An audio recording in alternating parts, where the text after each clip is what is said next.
Welcome to Sleepover Cinema, where we analyze the films that created the collective unconscious of those who have always known that Megan Fox does more for bisexuals than she does for straight boys.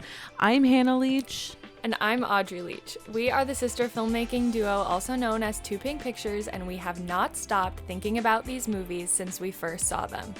We're going to explore the good, the bad, and the nonsensical of the movies that first inspired our love for film in an attempt to answer the question, are these movies actually good? And at the end of the day, do we really care if they are?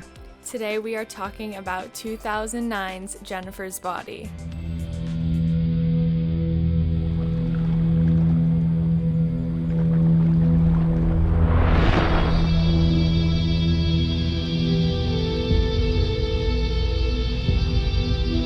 You and me are going out tonight. Wear something cute, okay? You always do what Jennifer tells you to do. It's just that I like the same things that she likes. Hey, Jennifer. You look really pretty. Why don't you just come by my place? That was random.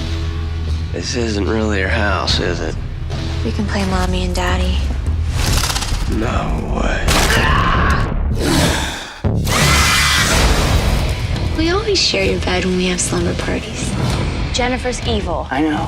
No, I mean, she's actually evil. Not high school evil.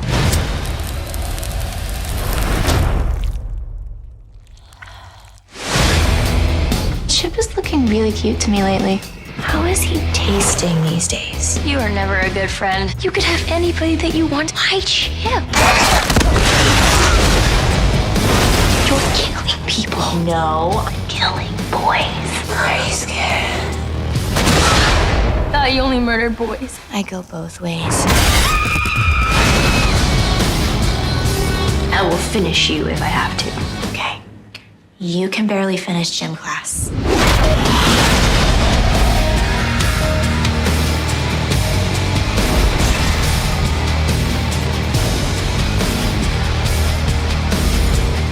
Before we get in too deep here, we just want to give you a little teaser for the second half of this episode, which is that our friend Joey Donatelli is going to be joining us. They are one of the nicest people in the world and also just so happen to be our merch designer. They're a doll collector, like active on TikTok. TikToker. Also, they do a majority of the product and packaging design for Trixie Mattel, which is really cool. And we just love them, and we think that you'll love them too. They speak faster and with more expression than almost anyone I've ever met in my life. Yeah. Which will be a fun listening experience. So you have that to look Right. forward to. But yeah, Audrey, how are you? I'm good. It's finally spring weather here. So what that means is that in the morning when the sun rises, it beats directly on my bedroom window and creates a greenhouse effect. Sounds like a good time. And I wake up really hot, really overheated. And then like I it was so hot in my room when I woke up, I had to turn on my window unit. Whoa. Which is that's crazy. wild. Yeah, like it's you know, it's like 59 degrees outside, but because of the sun's beating on my room. Wait, have you lived in that apartment in the summertime yet? Yeah. Yeah, we moved here August 1st last year. Right. Moments before we got on the Zoom here, Audrey and I were both just interviewed for a local news segment about our show choir documentary, which was fun. Also, I just wanted to say to those of you who care / have been listening, this is the first episode we've recorded post my play happening, and it went super duper well. Audrey came into town, and it was really nice to have her there, and she and Josh filmed the play. So if you're interested in seeing it, which I'm guessing most of you would be based on subject matter alone, let us know. We already have a spreadsheet going of those who are interested. Maybe we'll do another little sticker thing to collect people's emails. But it'll be cute and fun, and you're invited. We don't know when we're going to stream it, but we're going to stream it. We are going to do our hot take of the week with Joey in the second half, so you can look forward to that then. So I will guide us through the facts because for once I did the notes this week. Okay, so Jennifer's Body was released in theaters on September 18th, 2009, and was overall very much a Diablo Cody joint, and I will get into more about her. It was directed by Karin Kusama, which to me felt a little random just looking at her history. Like, she had only directed this one feature before, and it was called Girl Fight, which apparently was really critically acclaimed and people really liked it. And it was about teenage girls as well, so probably not that random of a choice. She just had the hype at the time from Girl Fight, and actually we got Karin to come in for Fusion 1 year, and she showed her film that was new. It was Nicole Kidman like fighting crime. I forget what it was called. What? But it was like fun. A few years ago. We got her to come in, and I feel like all the Q&A questions were about Jennifer's Body. Everybody just wants to talk about Jennifer's Body. That's funny. I buy that though. People are so into it, which we'll get into. Diablo Cody. If you listen to this podcast, you know who Diablo Cody is, but she is best known for writing Juno, period. But then also wrote obviously Jennifer's Body, young adult. This movie Tully, which I think Tully. is coming out. Tully? No, Did Tully. It come out in 2018? Yeah, it came out a few years ago, and it makes complete sense that she wrote that. It's Charlize Theron being an overworked mother, and that is very much the vibe of what Diablo cares about now. Also, she seems like she created and ran this TV show called One Mississippi. But fun fact, she was also an executive producer on The United States of Tara. So that's cool too. And Diablo Cody is an interesting case in that she kind of got like shat on by the industry after Juno to a certain extent, which we'll get into later because it kind of overlaps with Megan Fox's treatment by media in general. But anyway, this movie, Jennifer's Body, was executive produced by Diablo Cody, but then also this trio of men, Daniel Dubiecki, Mason Novick, and Jason Reitman, who clearly are like a little collaborative group. They all worked on Juno. They almost all of them worked on Up in the Air and Thank You for Smoking. But Mason Novick notably worked on 500 Days of Summer, which awoke a need in me to do an episode on 500 Days of Summer that I did not know existed. So we had those people working on the movie. Should we read this plot synopsis? When a demon takes possession of her, high school hottie Jennifer Check. I know her last name. I just added it. Jennifer Check turns a hungry eye on guys who never stood a chance with her before. While evil Jennifer satisfies her appetite for human flesh with the school's male population, her nerdy friend Needy learns what's happening and vows to put an end to the carnage. It's simply not about that. It's like these events happen, but that it doesn't outline the true conflict. Yeah, but the true conflict is like a plot twist more than anything else. Also, to me, Needy is the main character, not Jennifer. Yeah, agreed. Yeah. We'll get much more into this. But Audrey, you know what you have to do. Taglines. We've got one, and it is "She's evil." ... and not just high school evil. I think that's okay. Okay, let's get into this cast. So obviously we have Megan Fox as Jennifer, the titular role, if you will. And she is best known for a lot of different things, but in terms of credits, she's best known for being in Transformers as the hot girl, obviously. She was in the movie that started this entire podcast, Confessions of a Teenage Drama Queen, as Carla Santini, Love. She was also in Teenage Mutant Ninja Turtles in 2014 and 2016, and those are projects she's literally openly shat on since being on them, which is funny. She was also on a bunch of this show called Hope and Faith, which I didn't know about, but I saw it on her IMDb. And she's also in the Love the Way You Lie video, which I would recommend rewatching. It had been a while since I even listened to the whole song. And the video is pretty unhinged, so you should watch it if you haven't recently. Also, just like some of the rhymes in that song never cease to be extremely amusing. Yeah. Like, you're watching her leave out the window. Guess that's why they call it window pane. Yeah. Horrible. Also, interestingly, I didn't know about this, but it'll come up later. Part of what like led to her downfall in the public eye is that she had this like really horrendous like moment with the press on the red carpet at the Golden Globes. Audrey, are you familiar with this situation? Yeah.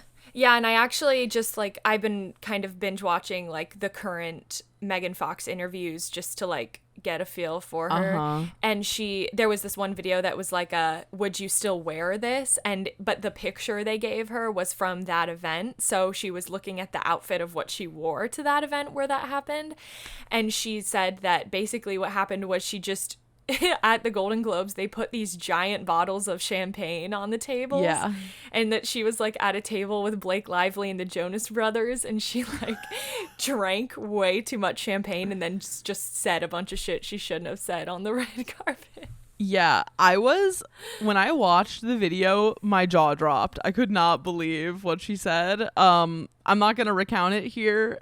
And really, I shouldn't even be doing her dirty by bringing it up, but it led to a downslide in public opinion, clearly. Now she's intensely dating Machine Gun Kelly, which is a whole thing I've basically avoided because I don't care. But Audrey, how would you characterize the dynamic? Machine Gun Kelly is from Cleveland, which is just like a notable fact. I always forget that. I remember when the Cavaliers won in 2016, he was here, and I remember he was there in Cleveland. I don't know why I say here as though we're both there. And he was like swinging off the traffic lights, like he was like climbing shit, and he like was on a float in the championship parade. I remember seeing him, and he was just like beyond hype. Like it was insane. So I can sort of have some level of, I don't listen to his music, and now he's doing that like cringy emo boy thing with so yeah, it's just classic. Also, I wanted to mention that Megan Fox also has a stint on New Girl that I rewatched semi recently, and I was like, why is Megan Fox here? It was while Zoe was gone. I think she was having a baby. Oh, that's weird. It was like season 4, season 5, and she's on the show. I never watched New Girl for obvious reasons.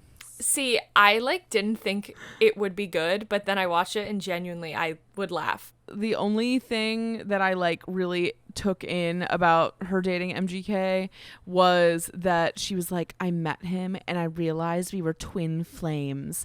And they are really, it kind of seems like they're made for each other, but also seems like it could end in total disaster. Next up, we have Amanda Seyfried as Needy, and I resent this woman because for some reason she cornered the market on movie musical ingenue casting, but she's not good at singing. I think she's just like very passable at singing. Yeah. It's just like it's not great. But because she's like a bankable movie star, she can like do that. She can get away with that. She sounds like Snow White in Les Mis. Like she sounds like a little hummingbird. Yeah, which like kind of works stylistically, but also I'm just like, there are so many talented singers in this world. Just why? But that's another topic for a different time. But she's in Mamma Mia and Les Mis, but she's currently in The Dropout, which is the Elizabeth Banks TV show. Elizabeth Holmes. Fuck. I knew as I said it was wrong, but I went for it anyway. Elizabeth Banks is imagine. an actress. Who's Elizabeth Holmes? Elizabeth Holmes is the Theranos creator. That's Literally, what The Dropout why is do you about. think I know what that is? I don't know what that is. Oh. What is that? You remember the whole scandal about the woman who started the billion-dollar company where she was trying to revolutionize healthcare by making it so you could prick your finger and do like give one drop of blood and be able to run like countless tests on it, which is like physically impossible. I'm like shocked that you missed that one. I have literally never heard of this in my entire life. Oh my god. Well, there's so much content about it, and Yara actually recently posted a video about like, does every real life disaster situation need to be a fictionalized show? Like, I watched do we really the have to video. do that? And The Dropout is another example. Like, why you should just listen to the podcasts or, you know, watch the interviews. Like, to me, the real thing is so much more interesting than the fictional version could ever be. Okay, wrapping her up. Her big break was Mean Girls. She was only on soap operas before then. We have Adam Brody as Nikolai, the front man of the band that abducts Jennifer or whatever, uses her as a sacrifice. And he was best known for being on the OC, Jennifer's Body, obviously, Ready or Not, and Mr. and Mrs. Smith, and otherwise IDK. I looked at his Wikipedia page. I don't know. And then we have Johnny Simmons as Chip Dove, aka Needy's boyfriend. I knew he looked familiar, but I couldn't figure out why. He's Brad in Perks of Being a Wallflower, aka the boyfriend of his older sister, the main guy's older sister. And again, this awoke a need in me to do an episode on that movie really bad. He's also in Scott Pilgrim vs. the World and The To-Do List. And that's that on that man. The budget is an estimated $16 million. That's pretty nice. It's not huge, but I feel like, you know, it's a nice mid-level. Box office opening weekend made $6,868,397, and the overall worldwide gross is $31,556,061. So that's like, that's good. That's pretty dang good. Obviously it's a slow build to success over time. Like, it wasn't an immediate success in the theaters by any means, but now it's not even a cult classic. It's just everybody loves it. So the critic score for Jennifer's Body on Rotten Tomatoes is 45%. And the critic consensus is as follows. Jennifer's Body features occasionally clever dialogue, but its horror comedy premise ultimately fails to be consistently funny or scary enough to satisfy. And I'm just going to read you some quotes from the reviews from the period. When I was looking on Rotten Tomatoes, there was a lot of like 2019 and on like critics weighing in after the fact, which felt very like classic because this movie was a sleeper hit. But here are some reviews from the time. This first one comes from Catherine Bray of Channel 4 Film. This is a positive one. Rarely. Jennifer's Body has more to say about the dynamics of teenage female friendship, sexual power games, and the trials of adolescence than many a more self-consciously worthy film. But even without this uplifting backbone, it would still be an above-averagely entertaining night at the cinema. At last, a film for girls and right-minded boys that cuts out Bridget Jones-style winging about wobbly thighs, dispenses with obsessive Jane Austen husband-seeking, and completely ignores the naff materialism of Sex and the City in favor of a funny fable about high school friendship and sexual awakening. Catherine really knocked it out of the park with that one, and she didn't need 11 years to get that take in order. Yeah, truly. Okay. But now we kind of get into the generally male critical response to this movie. So Christopher Orr of The Atlantic said this in 2009. The wiser-than-wise patter of Juno also worked in large part because the character herself was fundamentally innocent and the dissonance was endearing. The jokes about the meanness of Diana Ross and her own status as a cautionary whale gave Juno McGuff an edge, but Jennifer Check is all edges to begin with. Well, and curves, ew. Coming from the mouth of her predatory Megan Fox, Diablo Cody's dialogue, which always flirts with self-satisfaction, too often feels like the smug growling of the overdog. What? First of all, what are they talking about? Literally what? Yeah. Okay, and then last but not least... Can I read Rogers? Yeah, it's really weird, though. Like, okay. Roger did not know what to say about this movie, clearly. He said, Megan Fox is an interesting case. We think of her as a star, but this is actually her first leading role. She didn't get to number 18 on a Maxim's Hot 100 list of 2007 for acting. The top post went to Lindsay Lohan. How quickly times change. Fox is also famous for her many tattoos, but in researching that aspect of her image, I made an encouraging discovery. Anyone can have a tattoo of a butterfly. Been there, done that, but Megan Fox has a tattoo that quotes King Lear. We will laugh at gilded butterflies. How cool is that? Plus, so far, there are no tiresome rumors about booze and drugs. Doesn't that feel like really out of character for him? Yeah, kind of. Because he has reviewed other actresses in a similar spot to Megan Fox in a really respectful and nuanced way in the past. Mm-hmm. And it's like, why does that all go out the window when it comes to Megan Fox? I don't know what... It's this like perfect storm of things she said, the way people perceived her, people feeling threatened by her, and the Transformers situation. It was kind of just this like... Is the Transformers situation just that she was sexualized in it? There's that. So, of course, there will be women... Sadly, there will be women who watch her in that and like kind of demonize her or be like, shame on her for like being this way or whatever. And then also, she had a falling out with the director of Transformers. Oh, right. And that's what really turned people's perception of her. Right. Negative. Now I remember. Okay, so audience score 35. Even less than the critic score, which I don't understand how that's possible, especially considering the renaissance it's having. But here's just 3 short little reviews that I pulled. I've had bowel movements that left me more satisfied than this movie. I love horror lesbians, and it's dope. I would smash. LOL. And then just I added this in. There were like a ton of reviews on there now that were like literally just re-spewing points that like Yara's video makes, and that like everyone's ubiquitous statement about this movie now is like it was mismarketed. But everyone says that as if they're like inventing the light bulb whenever they say it. It's literally not news. But yeah, just on the Rotten Tomatoes page, it's like, this was mismarketed. And I'm like, thank you so much. That's like the 80th person who's written that here. Yeah. Okay, so normally we would get into the like cultural context, the gossip section, but I thought it would be worth going a little bit more into depth about this interview that Diablo Cody and Megan Fox did in 2019. It was like the Jennifer's Body reunion is how it's described. But there were just a couple parts of it that were particularly interesting to me. This movie came out 2 years after Juno. So clearly Diablo Cody was like really hot at the time that the movie came out. And it was like, it was her first feature that she had ever written, and she was very much like an industry darling at the time.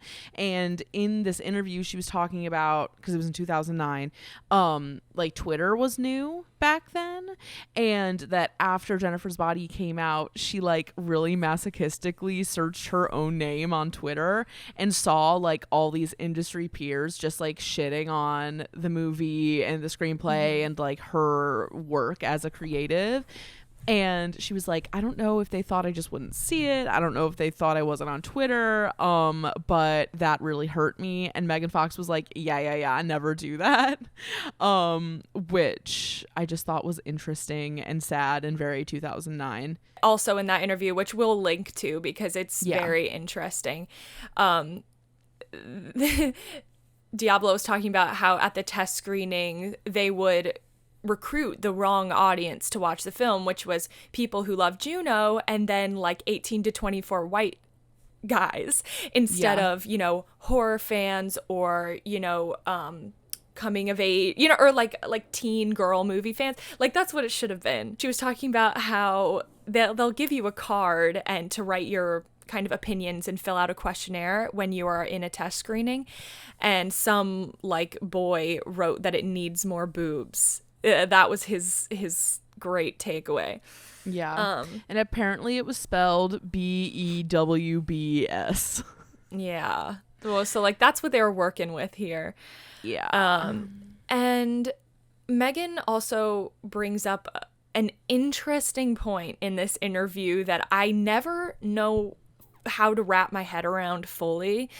But she was talking about how obviously so many improvements have been made since this film came out as far as like spotlighting misogyny in the industry and all that stuff. But Megan is talking about how she still feels that there isn't a place for her in feminism because she... Who is that reminding you of? Right, and that always reminds me of Lana Del Rey's infamously bad Instagram posts from like 2019. Just so poorly that worded. Shit and slapped so hard. Yeah, just bad. From front to back, she was not using her brain. It's a very distinctly white woman point to make about... Because, okay, here's the thing. I am sure there are many ladies out there who have and do shame Megan Fox without knowing anything about her. Like, I totally believe that she's been through that from women and women who claim to be feminists, too. So I can understand how she would be pushed in that direction. But ultimately, you would think that by this point, she would have the higher knowledge to know that her speaking out on that is not... It's not a real point. You know what I mean? It's also not in her best interest. Yeah, it's not in her best interest, and it's not an actual point. Like, she's not making a point there. Yeah. Well, it's interesting, too, because she talked in the interview about how she felt like she, IRL, was, like, being sacrificed to the industry gods as, like, a hot, sexy lady, which, like, yes. But then her points kind of, like, spin off into this Lana-esque tangent where she's just like, I'm a hot, delicate woman who's highly sensitive and is really bothered by the media. Literally, she and Lana have a ton in common. They do have a ton in common. They have a ton in common. And the whole, like, publicly intense / volatile Megan Fox MGK relationship, like, fits so perfectly into the entire narrative. But I will say that she seems like an extremely authentic person, for better or for worse, and I do appreciate that about her. She does kind of seem like a Crystals bitch, too. I was just about to say, I feel like she's like 2 steps away from being like, I manifested MGK in a dream after I took mushrooms in the woods somewhere. Like, I appreciate her as a media personality who seems willing to take a risk. You know what I'm saying? And also just entertaining. Okay, so we are about to enter our second half here. I rented this movie and Audrey got it on Tubi. So guys, use Tubi. Have an ad blocker and use Tubi and you'll be good. Yeah, I'm fake. So give it a watch, and when we return, Joey will be with us, and we will truly get into it as a little group. So enjoy the movie, and we will be back.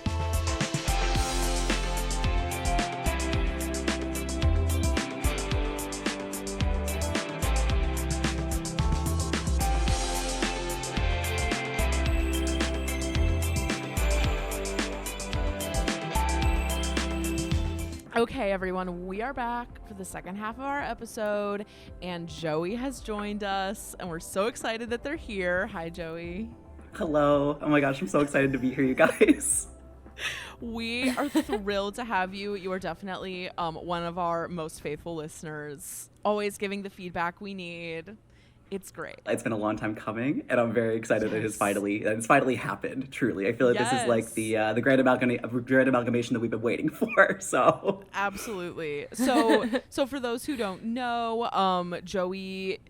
Well, I have like a whole bunch of little things written down about you. But in terms of the podcast, Joey is our merch designer. So whenever you hear us being like, buy the merch, Joey's beautiful work went into it. So if you've seen any of our stuff before, they made it and it's great. Also, Joey, would you want to describe like who you are, what you do, what the vibe is?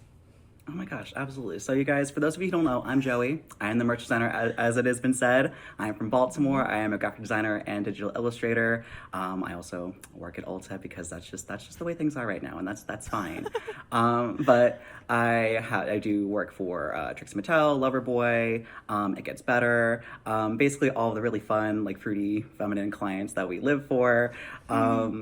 And aside from that, I also am on TikTok. I make toy review videos over there, makeup review videos, just anything that makes me happy, makes people smile. So that's what I'm all about. Joey, love that you're here. So happy you're finally here. And we saved our hot take of the week for when you were to join us. So beautiful. What is our hot take of the week this week? So I asked, what is the superior like character bedroom, whether it be a TV or like movie scenario? Personally, for me, I'm very into, and I know this is like a hot take, it's the iCarly bedroom, but specifically when she gets her makeover bedroom, because she gets all of like the gigantic candy elements and the chandelier and the sandwich and the ice cream sandwich like ottoman, like it's just so lit. And then she had that gigantic like vanity TV thing. I was like, she's a Spy Kid queen, like that's Spy Kid stuff. I loved it. Like yeah. I would say, and my answer is really similar, but it's just the That's So Raven version. Yes. She also had a bedroom makeover, and she had that bed that was hanging, and I thought that was the coolest thing ever. Okay, I guess this is kind of cheating, because my first thought was Regina George's bedroom, a great bedroom, but I think this is kind of off-brand for me, but I feel like Arnold's bedroom in Hey Arnold is an underrated good bedroom. Like with the skylight and it's like in the attic and it's so cute. Like I always thought that was really cool, even though it wasn't like hyper girly or feminine or anything. It was a vibe, and he always like laid there and looked at the sky, and there was like freeform jazz playing in the background, and like who could ask for more? I loved that bedroom. It was like very moody. Also, shout out to Lola Stepp's bedroom. Yes. Oh, absolutely. yeah. Yes. And you're here with us today because you're a significant fan of Jennifer's Body. Oh yeah. Since the minute this movie like just hit the scene, I was a changed person. It was intense. It was intense for me. Okay, so normally, as you know, we always talk about our like first viewing experience or like things we remember about this movie from the very first exposure we had to it. So why don't you tell us a little bit about what your experience is with Jennifer's Body from 2009 to today? Okay, so before we get into that, just like Audrey, I feel like I've disclosed this to Hannah, but you and I haven't really talked about it. Basically, a lot of like my interests and things were policed growing up. So like a lot of like movies, like feminine movies, were kind of like my only like real outlet to kind of express and celebrate femininity. And around this time, around middle school time, was when I started being bombarded with like the kind of like teenage boy movies that at the time were especially like gross and misogynistic. Like I'm thinking kind of like Knocked Up and like things that like kind of like were specifically women were kind of written as like these props and like really gross props at that. So we were going to see another movie at the movie theater. I don't remember which one. It might have been like disaster movie or something like along those lines. It's something really like kind of immature and teenage boy-esque, but that's what we were going to see. And I remember we were walking through and I saw the poster for the Jennifer's Body movie, and I was like, hold on, hold the phone. And I walked over because like I think my dad and my brothers were like getting tickets. I walked over and I was looking at it and I was like, okay, I knew this wasn't turning me on. I was like, I know this isn't doing that. But I was like, but she's an icon. She's legendary. I knew it was Megan Fox. I had seen her before. I loved her. But then I looked at it closer and I was like, is that a hand coming out of like, I remember like the hand coming out. And then I really was like looking, I was like, oh, this looks lit. This looks so good. And I knew it wasn't coming out until like later on because it was a coming soon poster or whatever. But I was like, okay. Gonna see that. Gonna just make a mental note. Gonna see that in the future. Don't recall the other events of that day. That's really the only thing I recall from that movie theater experience was seeing that poster. Fast forward to like around Christmas time, I think. It came out. I either had it on DVD or I got it from iTunes. I remember I was sitting on my brother's bed watching it in his room behind him because I was also not really into horror movies at all. And I was under the impression that this was like a real hardcore, rated R, gory horror movie. And I was just like not that kind of girl, like at all. Like I was just like not. Right. So, but I was like, you got to do it. You got to just put on a brave face and just go for it. So I turned it on. I was sitting there and I saw this like the pink type, just come up on the screen. I was like, oh, okay, we're good. Everything's fine here. This movie basically confirmed and also fueled my like inherent distrust of like men and masculinity and sort of like my further allowed me to put femininity on a pedestal. And it was really cool to see like specifically Megan Fox, who up until this time had been kind of put into roles that did kind of like objectify and like make her like kind of, I don't want to say less than what she is because those roles are still iconic, but at the same time, like she wasn't like given the full forefront as to what she's given in Jennifer's Body. So it was really cool to see her in that role there, but it was also just cool to see like a really powerful female character who is celebrating like her. It was definitely felt very, very queer, which even though I wasn't like fully like aware of my own queerness yet, it was very kind of comforting, and I was just like, oh, okay, I'm here for this. I love seeing the guys get torn apart. I was like, this is very cathartic because like even though I had absolutely zero experience with them, I very much like saw myself and a lot of like my rage towards men and sort of like my rage towards the fact that I wasn't like kind of like that ideal like man, I guess at the time. Like I feel like it was very good to see like all that just kind of ripped to shreds and like that like feminine kind of being separated again. So it kind of just very much allowed me to be like, oh, this is maybe where you should maybe pivot more towards. Like maybe not killing people, maybe not like being a bit. I'm not gonna lie to you though, like a lot of other cis, I'm not cis, but at the time was cis gay, definitely taking like bits and pieces of like mean girl personalities and kind of sprinkling that through. I've since kind of cleansed myself of that because that's not the vibe, but definitely taking bits and pieces of that. And I think kind of like at the time was sort of necessary because I feel like this movie kind of gave me like an armor that I sort of felt like I needed, So it was very like gratifying to see on screen. Wow, that's such a beautiful relationship with this movie. Yeah. Oh my god. And also just like I'd also seen Juno prior, and I don't think I was aware that they were written by the same person, but like I really vibed with Juno. I loved that movie, like really. So I guess the vibes there also. I was like very attracted to like there's certain like dialogue deliveries that like Jennifer has like in the movie. Like there's this one part where she's like no way, like Eric's ain't shit. Like the way she just says certain stuff is just so like funny, and like I didn't expect it to be funny. Like I was very like delighted but also scared but also kind of horny. Like it was all very it was a lot. It was a lot for me to take in at the time. Yeah. Audrey, when's the first time you saw Jennifer's Body and what was your reaction, or like what are your early memories of it? I knew about it vaguely from when it came out, I think, but I never saw it because Hannah and I both didn't watch horror movies, so it was just like, it was basically taken out of the game before it even had a chance. Well, like I just didn't know. With the exception of Sweeney Todd, which I watched in 8th grade. That doesn't really count. Well, I feel like it counts in the way that Jennifer's Body counts. I would argue no, but also when you watch them both, yes, they are on par with each other after you've seen them. Yeah. But beforehand, they're not perceived in a similar way. That's true. I'll give you that. I didn't actually watch it, I think, until like 2017 or so. And I was in college, and it's just a movie that you hear about in film school, I feel like. And yeah, I lived. And I that was the beginning the beginning of when I started watching horror in general. Oh, So I didn't know that. Like, because before that I was just like, I can't. Like, I Yeah. can't. And then I figured out how to turn that part of my brain off that, like, gets scared. Yeah. Yeah. That reminds me of my college roommate Angela. She is like a connoisseur of horror movies, and she really really loved Jennifer's Body, among other way more like hardcore horror movies. But I learned about it. I mean, I definitely knew about it when it came out because there was a Hayley Williams of Paramore solo track on the soundtrack, and I've always been a big Paramore person. So I knew about that. But otherwise, the real truth is I didn't watch it until like 3 days ago somehow. Which when I told Joey that, they were like, this is a code red. Like, what are you doing? I know. In This is a classic disbelief.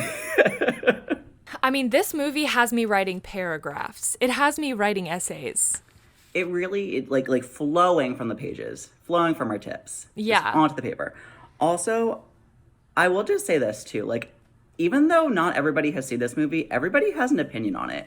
Like, everybody has something to say about it, which I think like is very interesting because that's not the case with every movie, you know.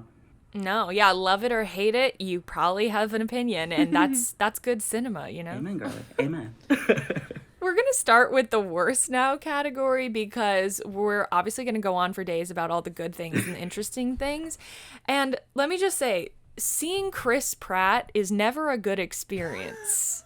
I every time I see his face, and he is perfectly cast, like, he is playing a part that is perfect for who I see him as. Yeah, I don't like seeing his face. Also, worse is just any implication that Amanda Seyfried isn't hot. Like, anything that is saying, like, she's nerdy or, like, she's somehow less hot than Megan Fox, like, you're not really disguising that very well. That's a classic thing. Like, they like think reach. Anne Hathaway in Princess Diaries, like, Well, you know what though? Also, sort of it's thing. like the classic thing where like they let a starlet's hair be like a tiny bit curly, and then they're like, she's busted. Like, that's it. yeah. And the Like, glasses, curly, you but guys. not You in, can't forget like- the glasses. Yeah. Right. Joey, what do you have in worse? So, okay, I'm just gonna get like really fast, pick the low-hanging fruit, just the part with the boombox. I'm not gonna say what she called it, but that part, and then also the part about getting her nails fixed, just didn't age well. We're just gonna put that down. But a part that has always bothered me about this movie is there's no explanation as to how that fire started. Like, we never see like any of the band like pour any gasoline anywhere or like clip a wire, and it's bothersome. It bothers me, and I just wish, because it's not like they're already like magical satanic beings like prior to the ritual, so it's like I don't know if Satan did the fire, but that I just wish there was a bit more like explanation there. Yeah, so do you wish that the band caused the fire in this grand plan? Or do you wish that there was just a physical reason that it happened and then it happened to help their plan? Ooh, I wish they just caused it. I feel like them getting lucky Yeah. enough to have it work in their favor, I don't want them to get that lucky. I feel like I want them to be the assholes who caused the fire. 'Cause I Yeah, feel like me it makes too. more I sense think for that's a them. stronger choice. I agree. So under the problematic list, I have like the same amount as bad, but my bad things are really nitpicky.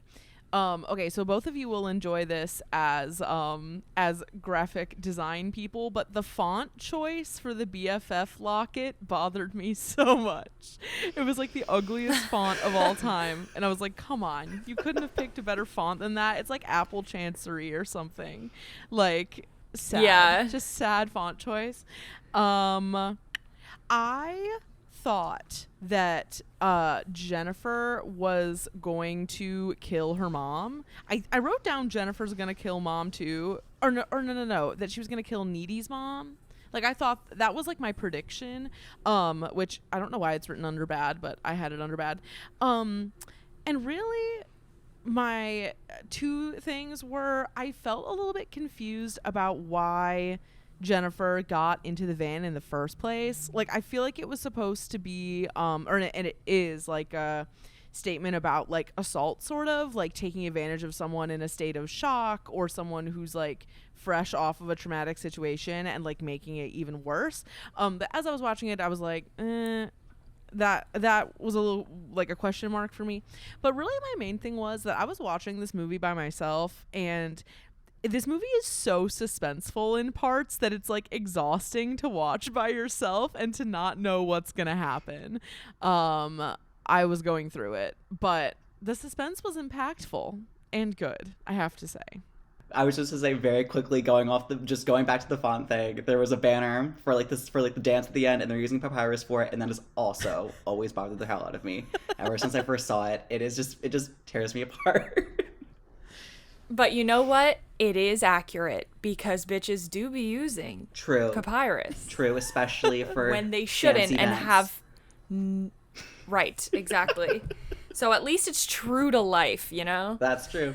I feel like maybe next we should just do dated and problematic and just wipe that out the way, because there are some things in the dialogue that haven't aged well, such as use of the R word, talking about Ahmed from India, and just like a bunch of like throwaway lines. They're usually jokes that were fine then that like aren't fine now. The whole thing was just very fall 2009 to me. Like that was my freshman year of high school. The whole it was very of that time, but like not in a good way. It's like hard to tell. Like I don't think Diablo Cody seems as though she'd be the kind of person to actually like be like a an ignorant individual. But then again, this is the writing, and it's hard to tell if it is like her like 2009 like personal morals, or if she's trying to like make statements about like these characters' morals like through this dialogue. It's very it's just hard to tell, because it's like we're kind of so far removed from that mindset of 2009 now as people. It's hard to analyze that, you know. I think mostly it was just fine. Like that was still accepted as, you know, it might be a little edgy humor, but it was still like widely accepted. Joey, you talk about the good stuff from Jennifer's body, which so many things. Right off the bat, love that double sticker in Needy's locker that looks very similar to Jennifer. It's very like in your face, but I like it. It's very obvious. As a kid, I did feel very seen and protected by her when Roman was like, he called them a couple of fagos, and she was like, well, you would think that, Roman. You would think that. Like, da. And I was like, you know what, Jennifer? I don't think I'm gay, but I probably am, and I respect that you like the gays. You're an ally, babe. What else? When she was like Kicker, it reminded me of the push apart from Mean Girls, which I also appreciated. And also, it wasn't in the Tubi version, but in the other version, there's a part where she's getting sacrificed. Like, there's, again, just certain dialogue things where she's like, I could be a part of your street team. Like, I don't know. It's just like shit like that just makes me laugh. So it's fun to be have for the whole time, I guess. Maybe not the whole time, but speaking of dialogue, I do just have like a list of lines I'm going to run through because they're all great. Of course, everybody loves it smells like Thai food in here. Have you guys been fucking? Everybody loves that one. The shout out to Aquamarine that exists, we have to recognize, even though she is bringing it up in a less than satisfying way.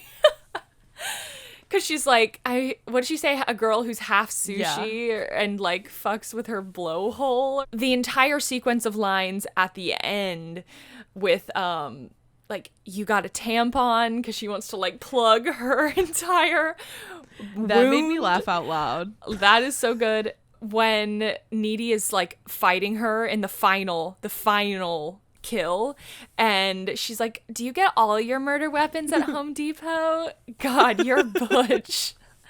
Like, oh my god. And then of course my tit and no, your heart. That is all so great. After they fight in the pool house, you kind of think the movie's over, and then you get this entire like last quarter, not even quarter, it's less than a quarter, but you get this last hurrah, and on top of it, there's a framing device for the whole thing that you also don't necessarily expect to pay off as well as it does. I definitely didn't expect it to pay off, and the fact that she, you know, absorbs a bit of Jennifer's power, like the demon power. She floats, she breaks out of the the solitary mental ward, confinement, and then goes and and like seeks revenge on the band. It's also just expert post-credit storytelling. Like I love that kind of thing when the credits are still like within the story or like in the style of the film. That's like my favorite thing. This is kind of like an overall statement, but embodied in this one specific line, which is like, this movie just like relentlessly makes the boys look stupid as hell, which I love. But one of my favorite examples of it is when Needy is having sex with Chip for the first time, and she's like panicking because she's like having the vision of whatever, and he's like, "Am I too big?" Yeah. That literally made me laugh out loud. I was like, this is perfect. That was a highlight for me. I love it when they're in the pool house and she says, "Nice insult, Hannah Montana." Also perfect. It was just, obviously the dialogue is amazing, and I feel like Diablo Cody, like, her writing style was a cultural reset for like anyone our age, even just in the way that we speak now. Like, I feel like that movie and Juno and Mean Girls, all these movies like really revolutionized the way that a lot of us talk, which is cool. I gotta admit, Through the Trees, kind of a bop. Kind of good. It is. I was listening to that shit like unironically just through school, and you know what? I have no regrets. No regrets to this day. When I was watching this movie, since I've seen it so many times, I was like trying to pay more attention to like the setting and like the clothing, and I was trying to like just kind of pick up like details that I maybe hadn't picked up on before.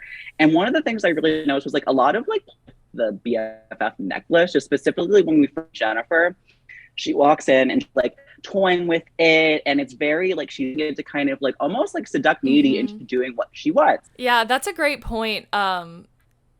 How like tuned in Megan Fox's performance is, when you really pay attention to details like that, you know, twirling the necklace that as like a symbol of like toying with Needy, like it's all there. And when you go back and rewatch it, you can really like appreciate those sorts of touches because you can't know that from the beginning.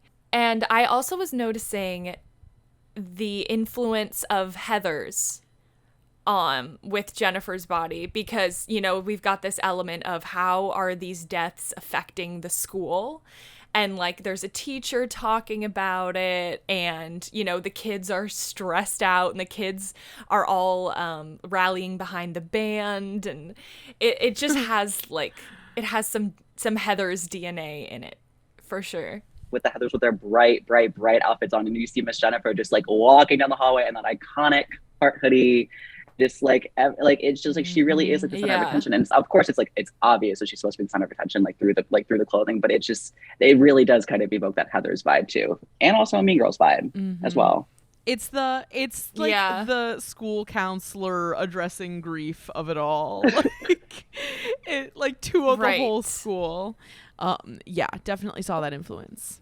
You guys, I also just really like appreciated like what I'm gonna call the clever camera work here, only like, for the sake of like comedic relief. And I'm specifically thinking about like the part where like you see, I think his name is Jonas, he like the football player guy, he's like standing there on the football court, and there's like that really heavy metal music playing, and you see her walking in from the like very distinctly from the right, and it zooms in on him, and all of a sudden she's just like very quickly on his left, she's like, "Hi," like very like bright and like cheerful and like quick, and I don't know, it just like always makes me laugh. And then same with like when we first see the band, and like that really up close shot of like Amanda Seyfried's forehead, she's like looking back, and it's almost like a Scooby-Doo episode, like it's very like cartoony where you see her like very up close. I thought that was very just like funny, and I felt it feels like they're trying to be like goofy with it, and I appreciate it, you know, just kind of, I guess like to lighten the mood, even when like they're literally discussing sacrificing her friend. We had this like weird shot on Amanda Seyfried. It was just fun.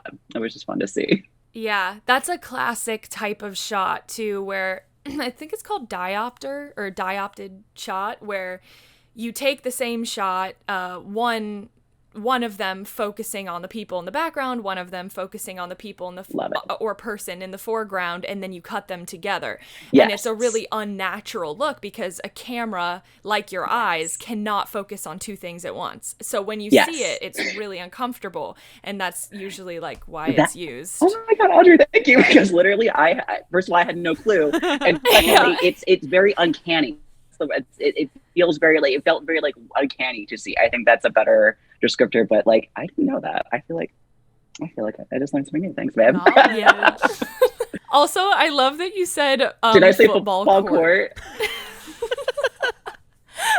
I don't, you know, the it's football court. I know my way around the football court. It's fine. It's all good. Like. Also, I just wanted to say that in the way that this movie is so 2009, I feel like that's even more backed up by the fact that like throughout the movie you see all of these like extremely of the moment band posters, including Motion City Soundtrack and 4 Year Strong, which just spoke to my like alternative press teenage heart a lot.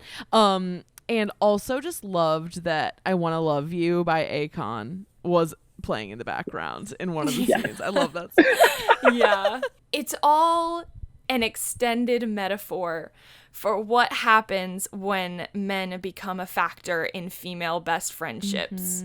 Like whatever infects Jennifer, you know, a demon in this case, is like essentially boy disease. That's kind of how I see it. It completely explains why a male viewer or like whoever the fuck they were marketing this movie to just had absolutely no understanding or like perspective for it. It's just not for them. And I can appreciate how this movie illustrates the way that male validation changes the way that some women and girls interact with each other. And it's something that I don't enjoy talking about it that much, because it's like I don't ever want to shame that aspect of like, I guess, hetero women, but it's something that genuinely happens like in female friendships once, you know, dudes become a part of it, you know? Yeah, it's unfortunately really true. It's like, especially in high school, like if your best friend or someone you're close with like gets a boyfriend, it's like curtains, low-key. I can't speak to like the cis like straight like females like just straight woman perspective and perspective in this specific circumstance, because I am not one. I obviously am surrounded by them at all times, but I'm not one, so I'm not going to speak to that. But I will say, it's interesting to see how they kind of like, or rather how Needy puts Chip on this like pedestal, right? And he's, upon watching this again, he's the worst. He's shitty. He doesn't care about her. Like she's like, yeah, I feel guilty like being alive, and he's like, word. Like he's just like not like a good like receptive boyfriend, and it's just it mirrors a lot of the relationships I've seen in my female friends. It's very interesting from that regard, you know. And it's interesting to see how like in this specific circumstance how like Chip himself is being kind of used as a kind of pawn or a trophy, and they're in the middle of their relationship, and I feel like that is very common. But again, I'm not a woman. I'm not going to speak towards like female friends specifically. So, but I feel like from the outskirts of town, that's how it works. The outskirts, yeah. Generally speaking, Chip is a quote good guy. He's a quote nice guy, and you know, compared to the band dudes, he looks great. I mean, he's a great person by comparison. But even somebody like Chip, who when Needy's trying to portray to him this situation, he quite literally gaslights her about it and is like, no, I believe you, but I just don't believe this. And that is such a touchstone of nice guy behavior, I feel like. And then also, like, she's like, we can't go to this. It's so dangerous. And he's like, but I spent $12 on that corsage, babe. It's just like, so awful. Like, yeah, and at the end of the day, he lets Jennifer make out with him even though he hasn't heard anything from Needy's mouth. Why would he believe Jennifer at her word when he already distrusts her? So the math ain't mathin'. Hannah, what do you think about the like gayness? I was just coming up with something in my mind about it. Yeah. So, well, one thing that I think is really interesting about the gayness of it all is that, like, it's like Needy is able to have like a raging crush on Jennifer while still having this boyfriend, and everyone just like accepts it, including her. And I just feel like the way that like the crush is like kind of on the back burner after the first like quarter of the movie, kind of just speaks to like the complexity of high school female friendships, especially with like baby lesbians or like baby bisexuals. Like, you can't even put it into words like why you're jealous or like why you're controlling, because you don't have like the facilities to be able to look at it from the right perspective. But I really appreciate how this movie like is super gay, but it's like not like fetishy or like male gazy about it, or when it is, it's like really intentionally done. Like, it's very like, it's like self-aware about how it's framing the queerness. And I'm surprised that I didn't watch this movie earlier because of the gay stuff on top of it all. I'm just surprised. The one question I have left, Joey, if you have opinions on this, before we started the second half, we were talking about like Megan Fox's presence in media these days. Yeah, what are your thoughts on this situation? So I'm really happy you bring this up because I hoped you guys would. Basically, I am not here for the Megan Fox MGK hate train to an extent. I think they should be allowed to be cringy if they want to be. They're both adults. They're both attractive. They're both happy. Let them be cringy if they want to be cringy. Where I draw the line, though, on the cringe is the weird, like, it hurts her ring to take off. That's the one part where I'm like, we don't need to be doing that. But, like, because it just felt like one day, like literally within 2 days, it was like, oh, we love them. And then the next day, it's like, oh, they're cringe. They're too much.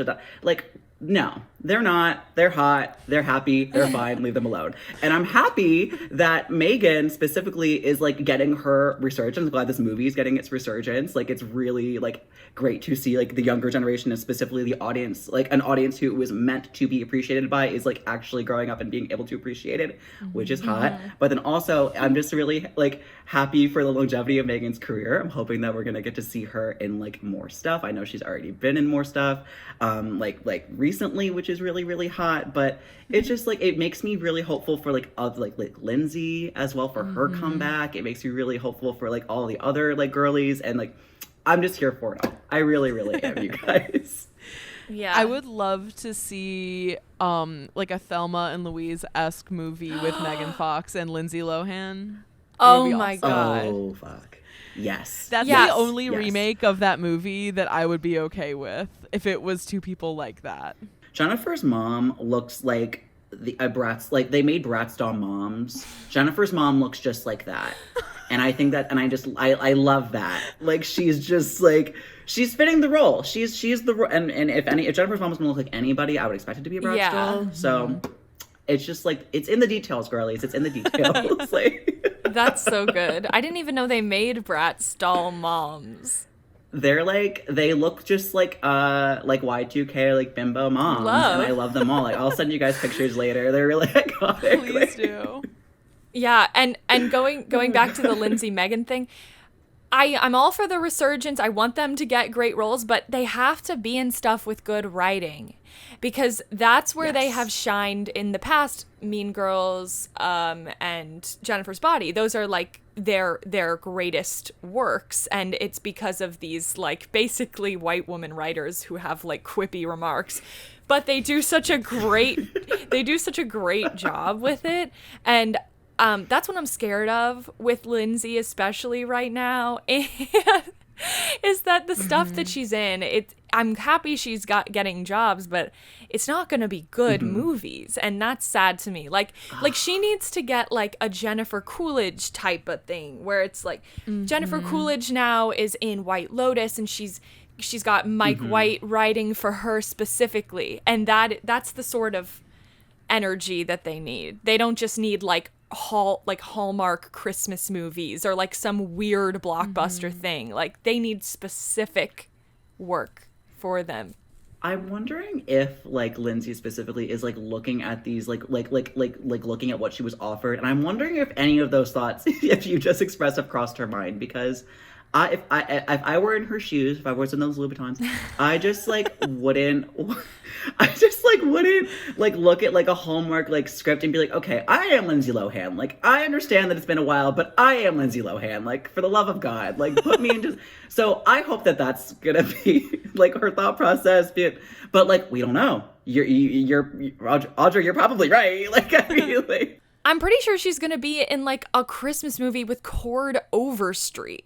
That just took 2 strikes off my life right there. Yeah. Like, just the Hallmark and the chatting about, like, oh no. Yeah, I wonder why. I hate to think that Lindsay just got lucky in the early 2000s with her, her forays into good writing, and that she actually might not have good taste.